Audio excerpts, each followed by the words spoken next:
के इस जनसभा में मंच पर उपस्थित भारतीय जनता पार्टी के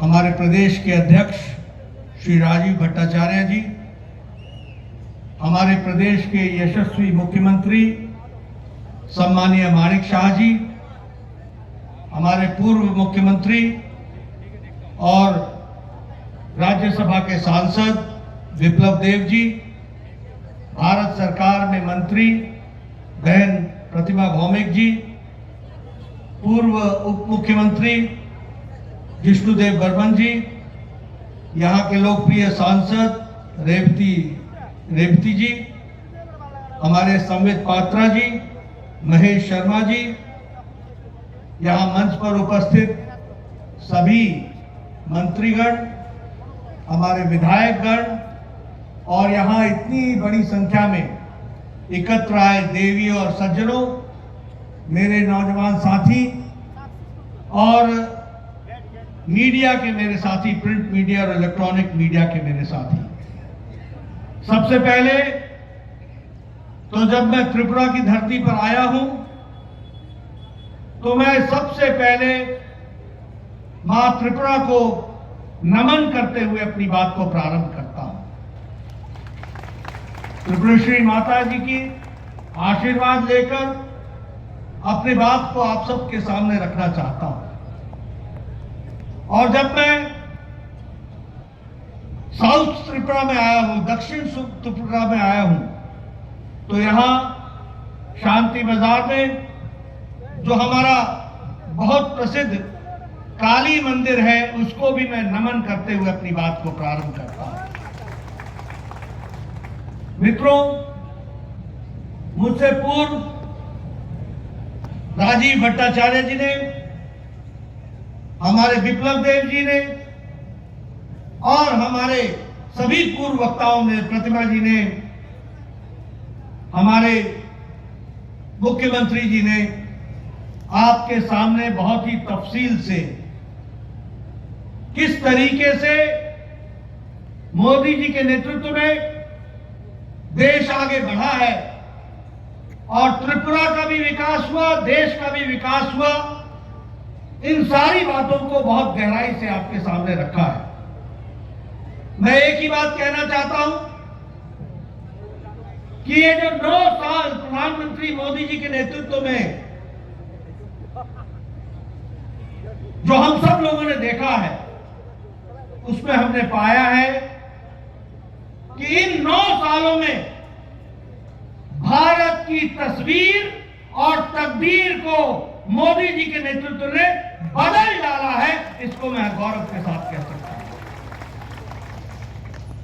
और जब मैं ये कहता हूं तो मैं आप सबको ये भी याद दिलाना चाहता हूं कि आप 2014 के पहले का भारत देखो और 2014 के बाद का भारत देखो। 2014 से पहले कैसा भारत था? 2014 से पहले भारत था जिसका नाम भ्रष्टाचारी देशों में सम्मिलित था। हम एक भ्रष्टाचारी देश कहलाते थे। हर दिन एक नया स्कैंडल, एक नया स्कैम, एक नया स्कैम। पनडुब्बी खरीदो तो घोटाला, हेलीकॉप्टर खरीदो तो घोटाला, गन खरीदो तो घोटाला, एरोप्लेन खरीदो तो घोटाला। ये आकाश में जो किरणों के माध्यम से ये 4G, 5G, 3G चलता है, इसमें भी घोटाला। खनिज में घोटाला, लोहे में घोटाला, कोयले में घोटाला। 2014 में न जमीन छोड़ा, न आकाश छोड़ा, न पाताल छोड़ा, तीनों जगह भ्रष्टाचार ही किया। ये यूपीए की सरकार हमको देखने को मिली। ऊपर से निर्णय न लेना ही निर्णय है, पॉलिसी पैरालिसिस। उस समय का रक्षा मंत्री कहता था कि बॉर्डर पर सड़क न बनाना यही हमारा डिफेंस है। यही हमारी रक्षा है कि न सड़क होगी और न ही दुश्मन आ पाएगा। ये भूल जाते थे कि चाइना ने हमारे बॉर्डर तक सड़क बना ली है, उसको मिनट लगेगा घुसने में। लेकिन आज मोदी जी ने 13,125 किलोमीटर की सड़क बनाकर सारे बॉर्डर को सुरक्षित कर दिया है। यह भी हमको ध्यान में रखना है। तो एक समय था भ्रष्टाचारी देश, निर्णय न लेने वाला देश, अनिर्णय की स्थिति में रहने वाला देश, वंशवाद से ग्रसित देश, और वहां से आदरणीय मोदी जी ने 2014 के बाद निर्णय लेने वाला देश, मजबूत देश, कड़वे फैसले करने वाला देश, आम आदमी को राहत मिल सके इसके लिए काम करने वाला देश बनाया। तो मोदी जी ने बनाया, इस बात को भी हमको ध्यान में रखना चाहिए। और इसीलिए जहां भ्रष्टाचार था उससे देश को निकाल करके विकासवाद के साथ जोड़ा, जहां वंशवाद था तो वंशवाद से निकाल करके विकासवाद की ओर ले गए, जहां वोट बैंक की पॉलिटिक्स थी उस वोट बैंक की पॉलिटिक्स से निकाल करके देश को तरक्की की ओर ले जाने का काम और रिपोर्ट कार्ड की राजनीति को मोदी जी ने सामने ला करके खड़ा किया। इसलिए मोदी जी के नेतृत्व में नहीं सिर्फ सरकार बदली, सरकार के साथ साथ सरकार के काम करने की संस्कृति भी बदल डाली। इस बात को भी हमको ध्यान में रखना चाहिए। रिपोर्ट कार्ड की राजनीति, आज यहां हमारे जो भी नेता खड़े होते हैं छाती ठोक के बोलते हैं हमने ये कहा था, हमने ये किया है, हमने ये कहा था, हमने ये किया है, ये हम करेंगे, ये कर रहे हैं और ये भी करके देंगे। इस बात को कहा है तो भारतीय जनता पार्टी ने कहा है। और इसीलिए जब हम विकास की बात करते हैं, आपको जान करके खुशी होगी कि सड़कों के लिए, रोड्स, नेशनल हाईवे के लिए, इंफ्रास्ट्रक्चर के लिए 18 लाख करोड़ रुपए 2014 से 2022 के बीच में खर्च हुआ है। और इस साल 10 लाख करोड़ रुपए सिर्फ इंफ्रास्ट्रक्चर पर खर्च हो रहा है, सिर्फ इंफ्रास्ट्रक्चर पर खर्च हो रहा है। रेलवे लाइन, रोड, अब मैं अगर कंस्ट्रक्शन की बात करूं, एक समय में पर प्रतिदिन 12 किलोमीटर नेशनल हाईवे बनता था एक दिन में, और आज 29 किलोमीटर प्रतिदिन नेशनल हाईवे बनाया जा रहा है। यह भी हमको ध्यान में रखना चाहिए।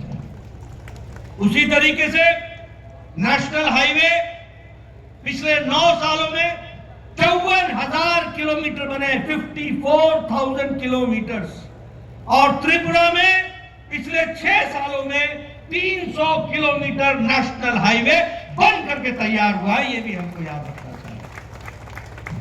ये जो अगरतला से क्रांति नेशनल हाईवे, आज त्रिपुरा में उनका काम चल रहा है और वह आपको त्रिपुरा को दिया गया है। उसी तरीके से अगर हम बात करें तो 37,000 किलोमीटर रेलवे ट्रैक को इलेक्ट्रीफाई कर दिया गया है। यानी अब 37,000 किलोमीटर की सड़क रेलवे ट्रैक पर इलेक्ट्रिक की ट्रेन दौड़ती है, इलेक्ट्रिफिकेशन हो गया है। यह भी हमको ध्यान में रखना चाहिए। और अगरतला से अखुरा रेल लिंक, जिसका इंडियन साइड, जो भारतीय साइड है, उसमें 5.40 किलोमीटर, 460 किलोमीटर, ये टोनियर, ये जो हमारा नॉर्थ ईस्ट हमारा डिपार्टमेंट है उसके माध्यम से इसका काम हुआ है। और 6.8 किलोमीटर ये बांग्लादेश में जो रेलवे ट्रैक बन रहा है, इसका खर्च मिनिस्ट्री ऑफ एक्सटर्नल अफेयर्स, विदेश मंत्रालय ने दिया है। और अब अगरतला से कलकत्ता जाने का समय 31 घंटे से घट करके 10 घंटे हो जाएगा। यह विकास की नई कहानी लिखी जा रही है। यह है बदलता भारत। पहले हम बांग्लादेश में के माध्यम से सोच नहीं सकते थे, आज हमने रेलवे ट्रैक के काम को आगे बढ़ाया। आपको जान करके खुशी भी होगी और आश्चर्य भी होगा खुशी ये होगी कि आज 9 साल के अंदर 74 एयरपोर्ट बने हैं, 74 एयरपोर्ट, और उसके साथ साथ 70 साल में 74 एयरपोर्ट बने, और मोदी जी के नेतृत्व में 9 साल के अंदर 74 एयरपोर्ट बने हैं। ये भी हमको ध्यान में रखना चाहिए। आज नॉर्थ ईस्ट में 7 नए एयरपोर्ट बन रहे हैं। सभी कैपिटल को जोड़ने का प्रयास हो रहा है या कैपिटल के नजदीक एयरपोर्ट बनाने का इंतजाम हो रहा है। अगर हम गांव की सड़क बोले तो आपको जान करके आश्चर्य होगा, पिछले 9 साल में 3,28,000 सड़क ऑल वेदर रोड गांव को जोड़ने के लिए बनी है, और 61,000 गांव हैबिटेशन को पक्की सड़क से जोड़ने का काम पिछले 9 साल में हुआ। अगर मैं शांति और सुरक्षा की बात करूं तो मैंने पहले कहा 13,125 किलोमीटर, क्षमा करिएगा 13,525 किलोमीटर बॉर्डर रोड बन करके तैयार हो गया है, और एक नहीं 2 ब्रिज बन करके, एक तरफ से जाने का एक तरफ से आने का, हर मौसम में 2 दिन के अंदर, 1 दिन के अंदर अपनी फौज को बॉर्डर पर पहुंचाने का काम किया। तो नरेंद्र मोदी जी ने किया, ये भी हमको ध्यान में रखना है। आप सबको मालूम ही है, हम नारा लगाते थे, एक देश में 2 निशान, 2 विधान, 2 प्रधान नहीं चलेंगे। जम्मू कश्मीर में धारा 370 लगी हुई थी। मोदी जी ने 6 अगस्त 2019 को पार्लियामेंट में खड़े होकर के अमित शाह जी की रणनीति ने काम किया, और मोदी जी की इच्छा शक्ति ने तय किया, और धारा 370 को धाराशाही कर दिया, और कश्मीर को संपूर्णता के साथ भारत से जोड़ दिया। ये भी हमको ध्यान रखना। उसी तरीके से अगर मैं बात करूं तो हमारे यहां विकास के दृष्टि से डिफेंस के प्रोडक्शन में 99%, एक तो 7,500 करोड़ रुपए का जो प्रोक्योरमेंट है वो हुआ है, और उसी तरीके से 2,71,000 का 2022-23 में प्रोक्योरमेंट हो रहा है डिफेंस प्रोडक्ट्स का, और जिसमें से 99% भारत की इंडस्ट्रीज बना रही हैं। ये आत्मनिर्भर भारत की ओर जाने का विषय है।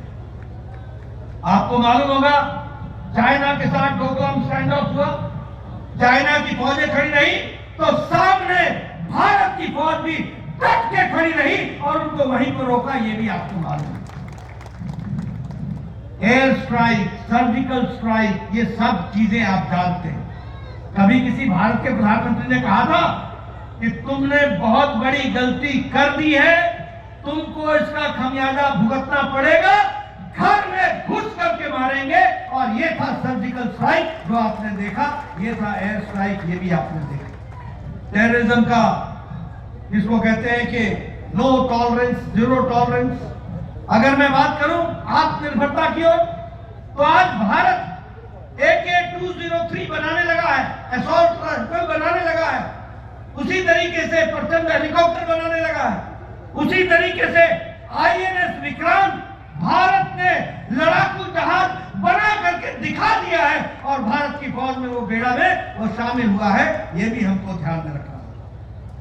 अगर मैं सुशासन की बात करूं, क्योंकि हम जब 9 साल मना रहे हैं तो सेवा, सुशासन और गरीब कल्याण, ये जो सुशासन की हम बात करते हैं, एक समय में भारत का प्रधानमंत्री स्वर्गीय राजीव गांधी बोलते थे कि मैं दिल्ली से 1 रुपए भेजता हूं तो 85 पैसे पता नहीं किन के हाथों में लग जाते हैं, और सिर्फ 15 पैसे ही पहुंचते हैं, सिर्फ 15 पैसे। आज बदलता भारत मोदी जी के नेतृत्व में लोगों के खाते में, बैंक में पहुंचा दिया गया। यह बदलता भारत है, लोगों को डायरेक्ट बेनिफिट ट्रांसफर पहुंचाया गया। कितना? 22,40,000 लाख करोड़, जिसमें से 2,20,000 करोड़ रुपए, लाख करोड़ रुपए, ये जो पिलफरेज हो जाता था, ये जो बीच में बिचौलिए खा लेते थे, इसको भी रोकने का काम किया है। कितना? 2,20,000 लाख करोड़। इतना मोदी जी ने बचाया है डायरेक्ट बेनिफिट ट्रांसफर से। यह है सुशासन। आज common service centre 5,47,5,47,000 common service centre बने हैं और 2.5 लाख गांव में हमारा नौजवान कॉमन सर्विस सेंटर खोल के खड़ा है। और आज किसी भी गांव में कॉमन सर्विस सेंटर में जाकर के भारत सरकार और त्रिपुरा सरकार की तमाम योजनाओं का उपयोग आप कर सकते हैं और उसका आप डिजिटलाइजेशन के माध्यम से आप उसका उपयोग कर सकते हैं। बदलता भारत कैसा है? बदलता भारत ऐसा है जिसमें हम 10वें नंबर की आर्थिक व्यवस्था थे, 10वें नंबर। और मोदी जी के नेतृत्व में जिस ब्रिटेन ने, जिस इंग्लैंड ने हमको 200 साल राज किया, उसको पछाड़ करके आज भारत 5वीं सबसे बड़ी अर्थव्यवस्था बन गई। स्टील के मैन्युफैक्चर में, इस्पात के मैन्युफैक्चर में हम 4थे नंबर पर खड़े थे, आज हम 2रे नंबर पर खड़े हैं। अगर हम बात करें टॉय इंडस्ट्री में, आपको याद होगा मन की बात में मोदी जी ने कहा था कि विदेशी खिलौने मत खरीदो, भारत के खिलौनों पर विश्वास रखो। आपको जान करके खुशी होगी कि खिलौनों का खपत नहीं, खिलौनों का एक्सपोर्ट यानी दूसरे देशों को बेचने का काम भारत में तिगुना बढ़ गया है, 3 टाइम्स बढ़ गया है। और अब भारत खिलौने ले नहीं रहा है, खिलौने बाहर के देशों को बेच रहा है। यह परिस्थिति आकर के खड़ी है। उसी तरीके से जापान जो गाड़ियों के लिए जाना जाता था, कार के लिए, उसको पिछाड़ करके अब Bharat 3rd largest market automobile की बन गई है, 3री लार्जेस्ट मार्केट ऑटोमोबाइल की बन गई। और उसी तरीके से फॉरेन डायरेक्ट इन्वेस्टमेंट हमारे यहां $84.8 बिलियन फॉरेन का इन्वेस्टमेंट भारत में बढ़ा है। यह भी हमको समझने की जरूरत है। 50% हमारा इलेक्ट्रॉनिक गुड्स में एक्सपोर्ट बढ़ा है। और इसी तरीके से हमारे विकास के नए नए आयाम बने हैं। आपको जानकर के खुशी होगी, आपने कभी सोचा था, मुझे वो एग्जैक्ट नंबर नहीं मालूम, याद नहीं है, शायद मुझे संबित जी बता दे, लेकिन शायद 470 एयरबस हमने ऑर्डर किया है। 470 एयरबस भारत ने ऑर्डर किया है, 470। कभी आपने सोचा है हवाई चप्पल वाला हवाई जहाज में घूमेगा? ये कल्पना मोदी जी ने करके दिखाई है। आखिर ये 470 एयरबस क्यों खरीदे जा रहे हैं?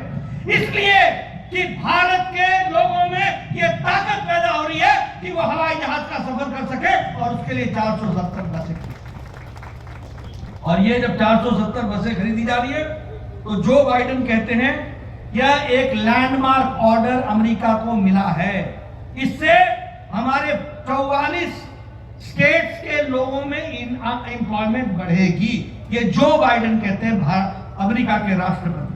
उसी तरीके से रोल्स रॉयस के जो इंजन्स हैं वो एयरबस खरीदेगा, और इसके लिए यूके के प्रधानमंत्री ये कहते हैं कि समय 2050 तक भारत दुनिया की 3री सबसे बड़ी अर्थव्यवस्था बन जाएगी। ये ऋषि सुनक बोलते हैं। और उसी तरीके से हमारे विकास के दृष्टि से इकोनॉमिक पावर के रूप में उनको प्रोजेक्ट किया जाता है, वो भी हमको देखने को मिलता है। मित्रों, मैं यहां आप लोगों को क्लियर कर देना चाहता हूं, और मैं चाहता हूं मेरे आंकड़े मीडिया वाले नोट कर लें और सही मायने में भारत की तस्वीर लोगों के सामने रखें। ये जो कांग्रेसी भाई है ना, ये अनपढ़ लोग, क्षमा करिएगा मैं शब्द बोल रहा हूं अनपढ़, इनको पढ़ाई लिखाई से कोई वास्ता नहीं है। जहां खड़े होते गरीबी, बेरोजगारी, अरे रोजगार के बारे में तो मैंने बता दिया।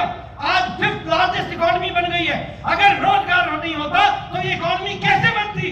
अगर हम सबसे बड़ी इकोनॉमी बनने की तरफ बढ़ रहे हैं तो रोजगार के साधन देने का काम भी भारत कर रहा है, ये हमको समझना चाहिए। लेकिन इन अनपढ़ लोगों को मैं बताना चाहता हूं, दुनिया में कोरोना आया, देश में, दुनिया में सब जगह मंदी हुई, दुनिया में रूस का और यूक्रेन का झगड़ा हुआ, और ये सप्लाई चेन सबका टूटा, सभी को आर्थिक समस्या आई। लेकिन इस आर्थिक समस्या में मैं आपको बताना चाहता हूं, भारत दुनिया का फास्टेस्ट ग्रोइंग इकोनॉमी है। यह सबसे तेज गति से आर्थिक व्यवस्था को बढ़ाने वाला जीडीपी का देश है, यह भी समझो। और मैं कहने के लिए नहीं कह रहा हूं, नोट कर ले मेरे मित्र पत्रकार भाई, इंडिया की जीडीपी है 8.7% के हिसाब से ग्रो कर रही है, 8.7%। मॉर्गन स्टैनली ये बैंक अपनी रिपोर्ट में कहता है कि भारत की अर्थव्यवस्था सबसे मजबूत है दुनिया में, ये मॉर्गन स्टैनली बोलता है सबसे मजबूत है। और ऑस्ट्रेलिया की विकास दर क्या है, जीडीपी क्या है, 2.2, India 8.7, Australia 2.2%, Germany 2.6%, south Korea 4.1%, Canada 4.5%, Brazil 4.6%, south Africa 4.9%, USA United states of America 5.9%, France 6.8%, United kingdom 7.5% और इंडिया 8.7% पे खड़ा है। ये हमको ध्यान रखना। अब मैं अगर महंगाई की बात करूं, इन्फ्लेशन की बात करूं, ये अनपढ़ कांग्रेसी भाइयों को समझा देना, ये महंगाई महंगाई बोलते हैं ना, इनकी महंगाई हमने देखी है। आप बड़े महंगे हो गए हो आजकल, आपको नहीं पता चलता कि सच्चाई क्या है। मैं आपको बताना चाहता हूं, इन्फ्लेशन इंडिया 4.2% पर खड़ा है, यूनाइटेड स्टेट्स 4.9% पे खड़ा है, फ्रांस 5.1% पर खड़ा है, यूरो एरिया 6.1% पर खड़ा है, ऑस्ट्रेलिया 7% पर खड़ा है, इटली 7.69% पर खड़ा है, यूनाइटेड किंगडम 8.7% पर खड़ा है। और खाद्य सामग्री का इन्फ्लेशन, महंगाई, खाने के सामान की महंगाई, वो भी जोड़ लो, इंडिया 2.9% पर खड़ा है, 2.91%। यूएस यूनाइटेड स्टेट्स अमेरिका 6.7% पे खड़ा है, फ्रांस 14.7% पे खड़ा है, यानी फ्रांस में महंगाई 14.7% से बढ़ रही है, जर्मनी 14.5% से खड़ा है, यूरोपियन यूनियन 16.4% से खड़ा है, स्वीडन 16.8% से खड़ा है, यूके यूनाइटेड किंगडम इंग्लैंड 18% पर खड़ा है, पाकिस्तान 48.65 पर खड़ा है और भारत 2.91% पर खड़ा है। यह है बदलता भारत। मैं चाहूंगा इन आंकड़ों को मेरे पत्रकार बंधु जरा दुनिया की तस्वीर दिखाओ, क्या पाकिस्तान, क्या श्रीलंका और क्या भारत और क्या अमेरिका, क्या फ्रांस, क्या इटली, क्या जर्मनी, क्या स्विट्जरलैंड, भारत कहां पर खड़ा है? आज भारत आर्थिक जगत में दुनिया की नजर में यह ब्राइट स्पॉट है, तो वो भारत है, भारत है, भारत। मैं आपको बताना चाहता हूं, अभी अभी कल परसों तूफान हटा। आपने दुनिया में भी तूफानों की तस्वीरें देखी होंगी। आपने देखा होगा चीन में किस तरीके से शहरों में पानी आया है, आपने देखा होगा अमेरिका में किस तरीके से जंगल जल रहे, आपने टीवी पर देखा होगा किस तरीके से तूफान मकानों के चिथड़े उड़ा रहा है। लेकिन ये भारत है, बदलता भारत, जहां तूफान आने से पहले हमारे साइंटिस्ट और हमारी इक्विपमेंट्स इतनी मजबूत मोदी जी ने लगाई हैं कि हमें 1-1.5 सप्ताह पहले पता चल जाता है कि तूफान कब आएगा, कहां आएगा, कितनी जोर से आएगा और उसकी कैसे व्यवस्था करनी है। और आप देखिए परसों तूफान आया, प्रधानमंत्री मोदी जी ने 1 हफ्ते पहले से तैयारी की, 1 लाख लोगों को सुरक्षित स्थानों पर पहुंचाया गया, 1 लाख लोगों। उसी तरीके से यह भी बताया गया कि 125 किलोमीटर की स्पीड से आएगा।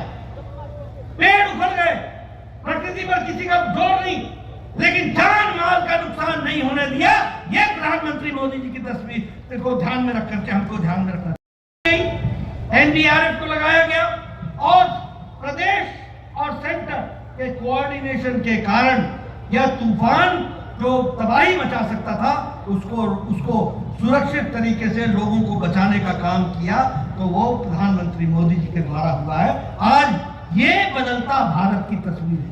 इतना बड़ा चक्रवात आए, इतनी बड़ा तूफान आए, 125 किलोमीटर के माध्यम से आए, 1 लाख लोगों को सुरक्षित पहुंचाया जाए, एनडीआरएफ को लगाया जाए, केंद्र और राज्य के द्वारा कोऑर्डिनेशन में काम किया जाए और जान माल की रक्षा की जाए। ये बदलता भारत है जिसको हमको ध्यान में रखना चाहिए। मित्रों, मैं आपका ज्यादा समय नहीं लूंगा। अभी हमारे राजीव भट्टाचार्य जी आपसे चर्चा कर रहे थे।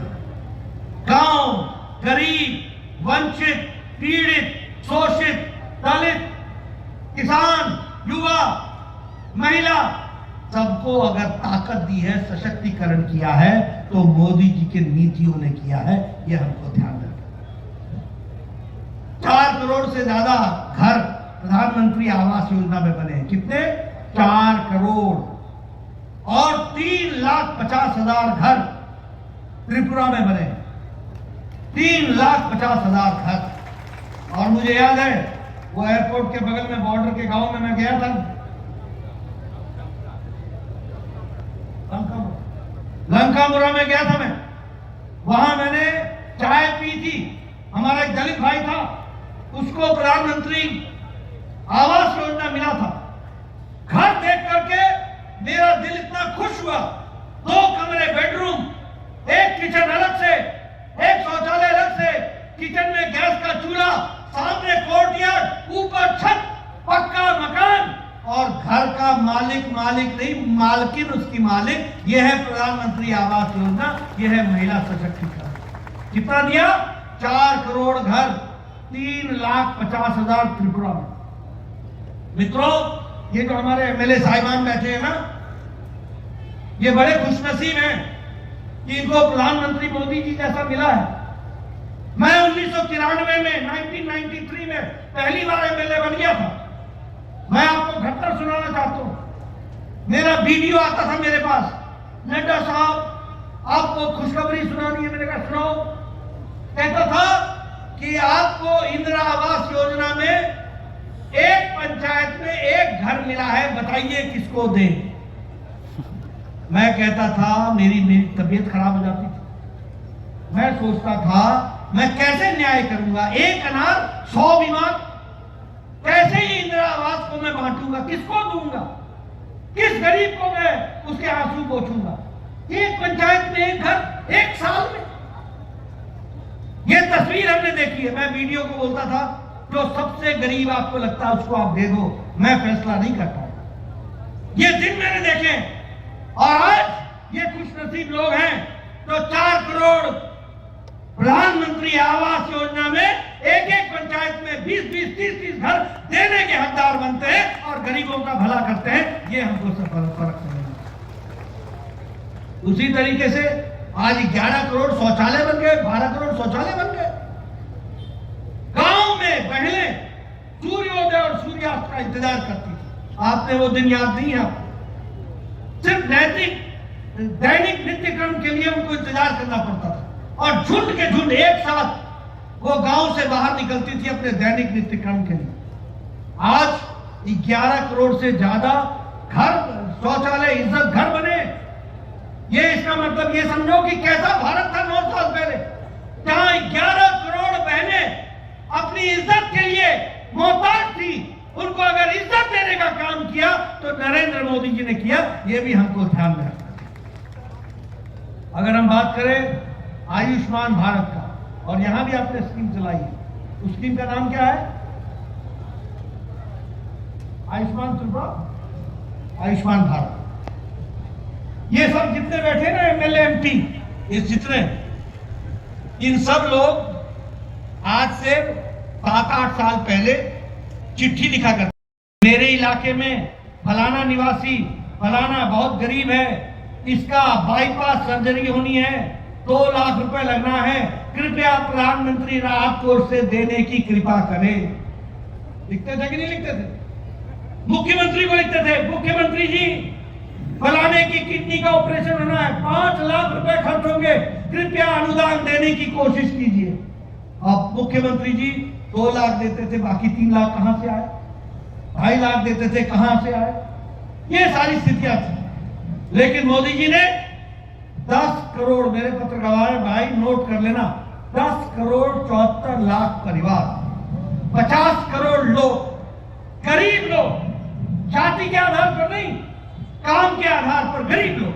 कौन? रिक्शा वाला, फेड़ी वाला, रेड़ी वाला, सब्जी वाला, ठेले वाला, बस का ड्राइवर, बस का क्लीनर, बाल काटने वाला, कूड़ेदान से प्लास्टिक इकट्ठे करने वाला, ऐसे गरीब लोगों को, 50 करोड़ लोगों को 5 लाख रुपए प्रति वर्ष हेल्थ कवरेज देने का काम, स्वास्थ्य के गंभीर बीमारियों से लड़ने के लिए देने का काम किया तो मोदी जी ने। आज कम से कम 80 करोड़ रुपए का इस तरीके से लोगों की राहत मिली है, वह भी हमको ध्यान रखना चाहिए। प्रधानमंत्री उज्ज्वला योजना, उजाला योजना, गरीब कल्याण अन्न योजना, आज 80 करोड़ की जनता को 5 किलो गेहूं या 5 किलो चावल, 1 किलो नमक मिल रहा है कि नहीं मिल रहा है? मिल रहा है कि नहीं मिल रहा है? प्रधानमंत्री गरीब कल्याण अन्न योजना में मिल रहा है कि नहीं मिल रहा है? मैं सुनना चाहता हूं, मिल रहा है कि नहीं मिल रहा है? मित्रों, ये गरीब कल्याण अन्न योजना सिर्फ गरीब कल्याण अन्न योजना नहीं है। इसके कारण भारत की गरीबी 22% से घट करके 10% से कम हो गई, और अति गरीबी 1% से भी कम हो गई है। और हम नहीं बोल रहे हैं, ये इंटरनेशनल मॉनिटरी फंड बोल रहे, ये दुनिया की तस्वीरें हैं जो हम आपके सामने देखते हैं। भारत की तस्वीर मोदी जी ने बताइए, दुनिया में भारत की छवि बढ़ाई कि नहीं बढ़ाई? बढ़ाई कि नहीं बढ़ाई? ऑस्ट्रेलिया का प्राइम मिनिस्टर भारत के प्रधानमंत्री को बॉस बोलता है कि नहीं बोलता है? पपुआ न्यू गिनी के प्रधानमंत्री भारत के प्रधानमंत्री जी के पांव छू करके अभिवादन करता है कि नहीं करता है? न्यूजीलैंड का प्रधानमंत्री मिलने के लिए न्यूजीलैंड से फ्लाई करके ऑस्ट्रेलिया की सिडनी में आकर मिलता है कि नहीं मिलता है? तमाम देश, दुनिया के तमाम देश दुनिया के सबसे बड़े सम्मान के साथ आदरणीय प्रधानमंत्री जी को सम्मानित करते हैं कि नहीं करते हैं? दुनिया में भारत की छवि बनती है कि नहीं बनती है? अब ये यूक्रेन की लड़ाई हुई, मोदी जी ने पुतिन से बात करके युद्ध रुकवाया था कि नहीं रुकवाया था? मोदी जी ने ज़ेलेंस्की से बात करके युद्ध रुकवाया था कि नहीं रुकवाया था? और 22,000 बच्चों को सुरक्षित तिरंगा झंडा लेकर के भारत स्वदेश पहुंचाया। ये बदलता भारत है, ये भी हमको ध्यान में रखना चाहिए। इसलिए मित्रों, मैं बहुत सी बातें आपको कह सकता हूं और बहुत सी चीजों को आपके सामने रख सकता हूं, लेकिन हाँ, समय का अभाव भी है। आपने मेरी बात बहुत सुनी है, लेकिन आपको मैं समझाना चाहता हूं, भारतीय जनता पार्टी, कांग्रेस और सीपीएम, इन तीनों का अंतर क्या है? सबसे पहले कांग्रेस समझो क्या है। कांग्रेस का मतलब है करप्शन, कांग्रेस का मतलब है भ्रष्टाचार, कांग्रेस का मतलब है कमीशन, कांग्रेस का मतलब है नॉन गवर्नेंस, कुशासन, कांग्रेस का मतलब है पॉलिसी पैरालिसिस, कांग्रेस का मतलब है भाई भतीजावाद, नेपोटिज्म, कांग्रेस का मतलब है परिवारवाद, कांग्रेस का मतलब है failure of law and order, Congress का मतलब, और सीपीएम का मतलब क्या है? सीपीएम का मतलब है टारगेटेड किलिंग, सीपीएम का मतलब है लूट ऑफ गवर्नमेंट फंड, सीपीएम का मतलब है लॉलेसनेस, सीपीएम का मतलब है कोलैप्स ऑफ एडमिनिस्ट्रेशन, सीपीएम का मतलब है लूट ऑफ राशन, सीपीएम का मतलब है physical liquidation of your political opponent, political rivals. और बीजेपी का मतलब क्या है?